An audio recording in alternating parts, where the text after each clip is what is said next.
ఇంకా ఈ సినిమాలో పాజిటివ్స్ విషయానికొస్తే performance by Nithin. Few action episodes బాగున్నాయి. కూల్‌గా డిజైన్ చేశారు. అది కూడా బాగున్నాయి అనిపించినాయి. ఫస్ట్ హాఫ్‌లో వచ్చే చైల్డ్‌హుడ్ ట్రాక్ ఉంటది. అది కూడా ఎమోషనల్‌గా చాలా బాగుందనిపించింది. అది ఇంకా మెయింటైన్ చేస్తే బాగుండేది. ఫస్ట్ హాఫ్ ఎంగేజింగ్‌గా ఉంటాయి. కొన్ని మంచి సీన్స్ పడ్డాయన్నమాట. విలన్‌కి గాని, వాళ్ళకి వీళ్ళకి.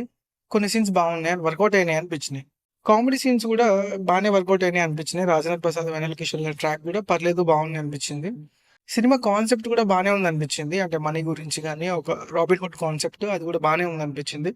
సో, ఇవి ఈ సినిమా పాజిటివ్స్ విషయానికొస్తాయి. సో మూవీలోని నెగిటివ్స్ విషయానికి వస్తే సెకండ్ హాఫ్ అని చెప్పుకోవచ్చు. సెకండ్ హాఫ్‌లో ఫస్ట్ హాఫ్ ఉన్నంత అనిపించదు మనకి. అట్లా గ్రాఫ్ కిందకెళ్ళి కొంచెం ఫ్లాట్ అనిపిస్తది.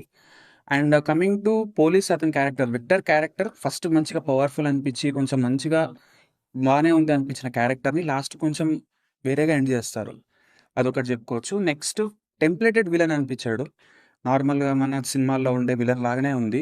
స్మగ్లింగ్ చేయటం అదంతా నార్మల్‌గా అనిపించింది. సో సాంగ్స్ కూడా పెద్దగా హెల్ప్ ఏం చేయలేదు. సాంగ్స్ కొంచెం ఫోర్స్‌డ్‌గా అసలు ఇక్కడ అవసరమా సాంగ్ అన్న ప్లేస్‌లో కూడా సాంగ్స్ వచ్చినాయి. మన మెయిన్ ప్లాట్ ఒకటి ఉంటుంది 'రాబిన్ హుడ్' అనే ప్లాట్. ఆ ప్లాట్‌కి మిగతా సబ్ ప్లాట్స్ మల్టిపుల్ ప్లాట్స్‌ని టచ్ చేయటం వల్ల అది కొంచెం డీవియేట్ అయిందని అనిపించింది.